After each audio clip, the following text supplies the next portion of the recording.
Assalamualaikum warahmatullahi wabarakatuh teman-teman. Gimana nih kabarnya? Semoga selalu sehat dan gembira ya. Untuk materi kali ini yang akan kita bahas yaitu tentang logika matematika.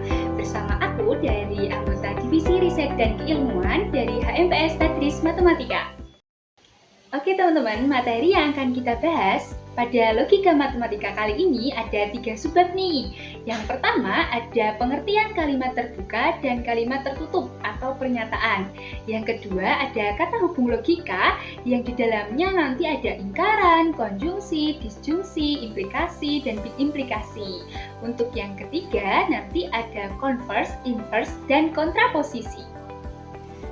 Oke, langsung saja memasuki materi yang pertama, ada kalimat terbuka. Jadi, kalimat terbuka adalah suatu kalimat yang belum diketahui benar atau salahnya. Nah, di sini ada 4 contoh kalimat nih. Yang pertama ada kalimat berbunyi, semoga Anda dapat juara. Kalimat yang kedua, Y ditambah 2 sama dengan 51. Kalimat yang ketiga, 4X kurang dari 12. Dan kalimat yang keempat, mudah-mudahan hari ini hujan. Jadi 4 contoh ini merupakan contoh kalimat terbuka ya teman-teman. Untuk penjelasannya di slide selanjutnya. Jadi, kenapa sih 4 kalimat ini disebut kalimat terbuka? Jadi penjelasannya untuk kalimat yang nomor 1 dan kalimat nomor 4 itu merupakan kalimat terbuka karena belum diketahui kebenarannya. Dan jika teman-teman ingin mengetahui kebenarannya, maka harus melakukan penyelidikan terlebih dahulu. Nah, untuk kalimat nomor 2 dan 3 disebut kalimat terbuka karena terdapat variabel yang belum diketahui nilainya. Jadi di situ ada variabel Y dan X yang belum diketahui nilainya. Namun kalimat ini bisa menjadi kalimat tertutup atau pernyataan jika variabelnya diganti dengan suatu bilangan. Jadi penjelasannya seperti itu. Selanjutnya ada kalimat tertutup atau pernyataan. Jadi pernyataan adalah kalimat yang bernilai salah atau benar, namun tidak keduanya. Dapat diperhatikan di situ ada beberapa contoh kalimat tertutup atau pernyataan. Yang pertama, kalimat pertama ada Indonesia merdeka pada tanggal 17 Agustus 1945. Kalimat yang kedua, Jokowi adalah presiden ke-7 Indonesia. Kalimat yang ketiga, 7 kurang dari 9. Yang keempat, Palembang adalah ibu kota negara Indonesia. Yang kelima, 19 adalah bilangan genap. Jadi di situ ada contoh-contoh kalimat tertutup atau pernyataan. Jadi 5 contoh tadi merupakan contoh kalimat tertutup atau pernyataan. Seperti kalimat nomor 1 sampai 3 itu merupakan pernyataan yang benar, dan kalimat 4 dan 5 itu merupakan pernyataan yang salah. Oke, lanjut materi yang kedua, ada kata hubung logika. Untuk yang pertama, kata hubung logika ada ingkaran atau negasi. Jadi diibaratkan jika ada pernyataan P, maka negasinya dilambangkan dengan negasi P. Jika pernyataan P benar, maka negasi P bernilai salah atau sebaliknya. Jadi kayak kebalikannya gitu ya teman-teman. Jadi dilihat di tabel, nilai kebenarannya dapat disajikan dalam tabel kebenaran seperti pada gambar. Jadi di situ penjelasannya, jika ada pernyataan P yang bernilai benar, maka negasi P-nya itu salah. Dan ketika nilai dari pernyataan P itu salah, maka negasi P adalah benar. Oke, di sini sudah ada contoh soal yang berkaitan dengan ingkaran atau negasi. Jadi di situ ada pernyataan P yang berbunyi, semua mahasiswa Tadris Matematika adalah perempuan. Maka negasi dari pernyataan P tadi bisa tidak benar bahwa semua mahasiswa Tadris Matematika adalah perempuan, atau negasi P bisa beberapa mahasiswa Tadris Matematika bukan perempuan. Jadi kebalikan dari pernyataan P gitu ya teman-teman. Oke, lanjut kata hubung logika yang kedua ada konjungsi. Konjungsi ini diibaratkan jika ada 2 pernyataan P dan Q dihubungkan dengan kata hubung dan gitu ya teman-teman. Di sini ada tips mengingatnya nih biar teman-teman lebih mudah untuk memahami materi konjungsi kali ini. Jadi konjungsi ini dari dua pernyataan bernilai benar jika dan hanya jika keduanya bernilai benar. Selain itu bernilai salah. Nah, nilai kebenarannya dapat disajikan dalam tabel kebenaran seperti pada gambar. Jadi ketika nilai P itu benar dan nilai Q juga benar, ketika dihubungkan dengan konjungsi maka bernilai benar. Dan selain itu salah, seperti pada gambar ya, ketika nilai P benar dan Q salah, maka hasilnya juga salah. Dan begitu juga seterusnya. Oke, di sini sudah ada contoh soal yang berkaitan dengan konjungsi. Untuk contoh soal yang pertama, itu terdapat dua pernyataan, yaitu 3 kali 4 sama dengan 12 dan 7 adalah bilangan prima. Nah, ketika dua kalimat ini dihubungkan dengan konjungsi, maka memiliki nilai kebenaran yang seperti apa gitu ya pertanyaannya, teman-teman. Jadi, kita analisis satu persatu dari pernyataannya terlebih dahulu. Untuk pernyataan yang 3 kali 4 sama dengan 12 itu merupakan pernyataan yang benar ya teman-teman. Lalu pernyataan yang kedua, 7 adalah bilangan prima, itu juga merupakan pernyataan yang benar. Maka ketika keduanya dihubungkan dengan konjungsi, itu akan bernilai benar, karena pernyataan yang satu benar dan pernyataan yang kedua benar, maka ketika dihubungkan menjadi konjungsi yang benar gitu. Lalu untuk contoh soal yang kedua juga hampir sama, ada dua pernyataan, yaitu pernyataan yang pertama berbunyi 9 adalah bilangan ganjil, dan pernyataan yang kedua dan 5 kali 2 sama dengan 12. Maka ketika dihubungkan dengan konjungsi itu menjadi bernilai apa gitu ya. Untuk menjawabnya kita analisis dari satu persatu. 9 adalah bilangan ganjil, itu adalah pernyataan yang benar. Lalu 5 kali 2 sama dengan 12, itu kan salah ya teman-teman, itu pernyataan yang salah. Jadi pernyataan 1 bernilai benar, pernyataan 2 bernilai salah. Maka ketika dihubungkan dengan konjungsi itu akan bernilai salah, seperti pada tabel kebenaran yang tadi. Oke, lanjut kata hubung logika yang ketiga, ada disjungsi. Jadi di disjungsi ini diibaratkan jika ada pernyataan P atau Q yang dihubungkan dengan kata atau gitu ya teman-teman. Nah, di sini juga ada tips mengingatnya nih. Jadi disjungsi dari dua pernyataan akan bernilai salah jika dan hanya jika keduanya salah, dan selain itu bernilai benar. Nah, nilai kebenarannya dapat disajikan dalam tabel kebenaran berikut ini. Jadi ini kebalikan yang tadi ya. Kalau yang tadi kan jika keduanya benar dan benar, maka nilainya benar. Nah, kalau di disjungsi ini, ketika pernyataan satu salah dan pernyataan yang kedua juga salah, maka mengandung kebenaran yang salah. Oke, di sini sudah ada contoh soal yang berkaitan dengan disjungsi. Untuk contoh soal yang pertama, berbunyi 2x min 3 sama dengan x plus 2 atau 2 bilangan ganjil. Maka carilah nilai x agar menjadi kalimat disjungsi yang benar. Untuk menjawab soal di sini kita perlu analisis satu persatu. Di kalimat 2 bilangan ganjil itu merupakan pernyataan yang salah karena 2 adalah bilangan genap ya teman-teman. Lalu agar kalimat menjadi disjungsi yang benar, maka kalimat terbuka 2x min 3 sama dengan x plus 2 harus bernilai benar. Sehingga kita cari nilai x-nya dulu dengan cara kita pindahkan ruas x ke sebelah kiri menjadi min x, dan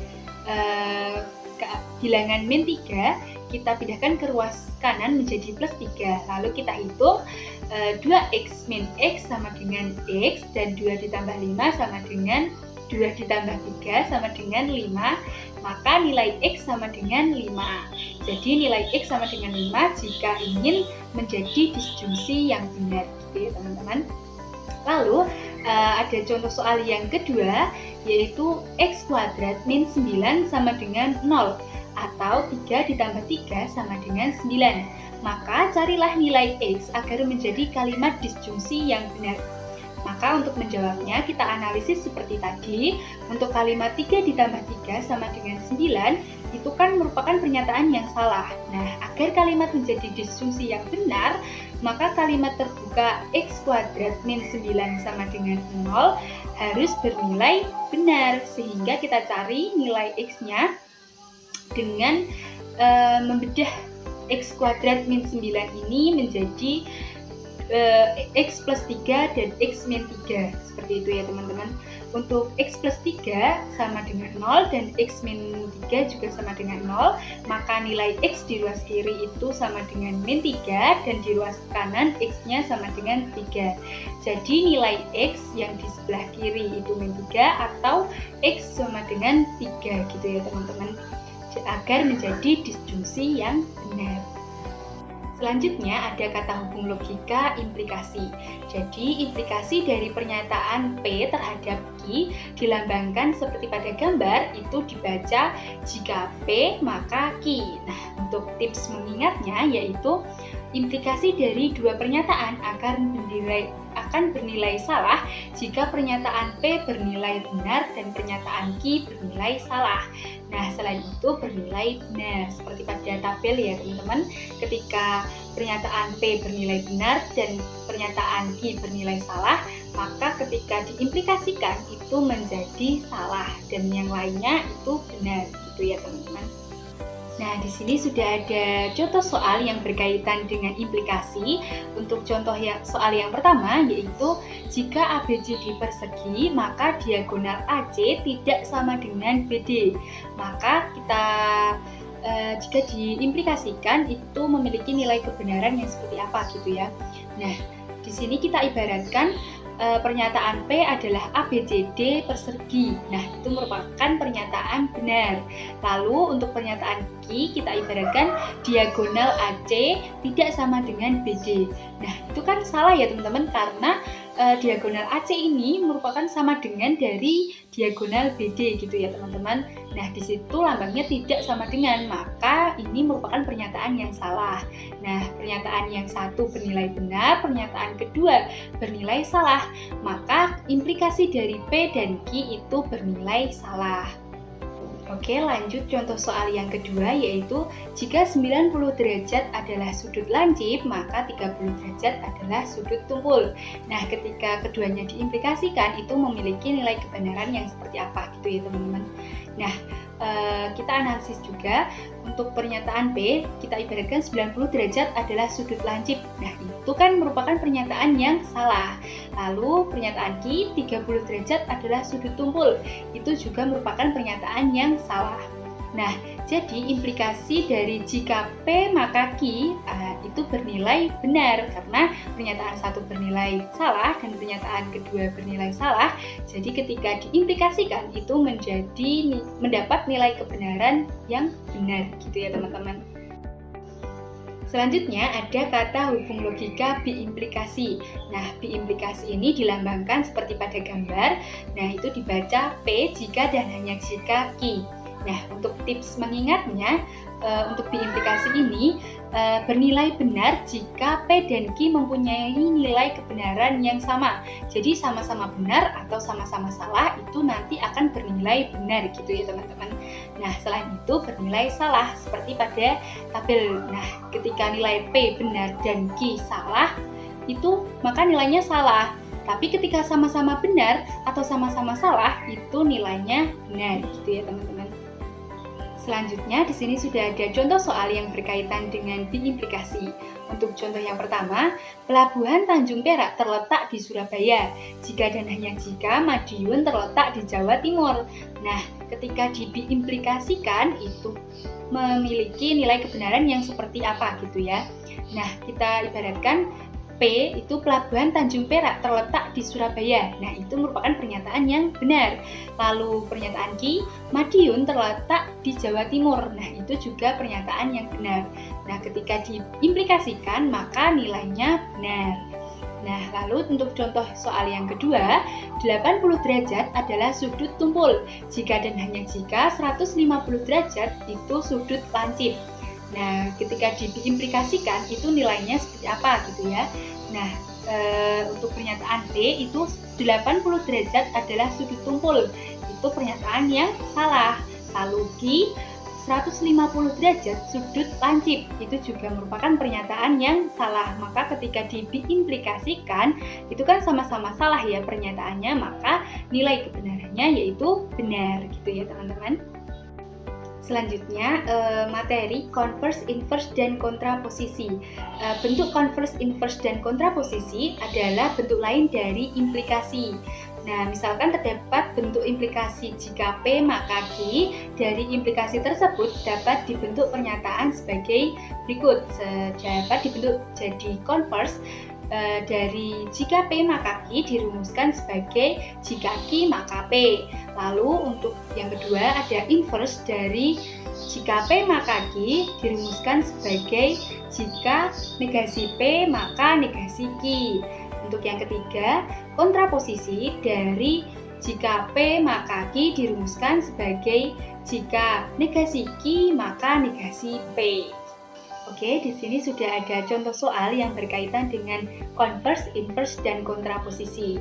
Contoh soalnya, tentukan converse, inverse, dan kontraposisi dari pernyataan jika N kelipatan 4 maka N kelipatan 2. Nah, kita dapat ketahui untuk converse-nya tadi kan rumusnya yaitu dibalik gitu ya teman-teman. Jika ada pernyataan jika P maka Q, maka dirumuskan menjadi jika Q maka P gitu. Nah, di sini converse-nya bisa jika N kelipatan 2 maka N kelipatan 4 gitu ya. Untuk inverse-nya rumusnya tadi kan jika P maka Q dirumuskan sebagai negasi P maka jika negasi P maka negasi Q gitu ya. Nah, maka inverse-nya dari soal ini yaitu jika N bukan kelipatan 4 maka N bukan kelipatan 2 gitu ya. Lalu kontraposisi itu tadi rumusnya jika P maka Q maka dirumuskan menjadi jika negasi Q maka negasi P gitu ya. Maka kontraposisi dari soal ini yaitu jika N bukan kelipatan 2 maka N bukan kelipatan 4. Cukup sekian pembahasan materi logika matematika dari saya. Kurang dan lebihnya mohon maaf. Wassalamualaikum warahmatullahi wabarakatuh.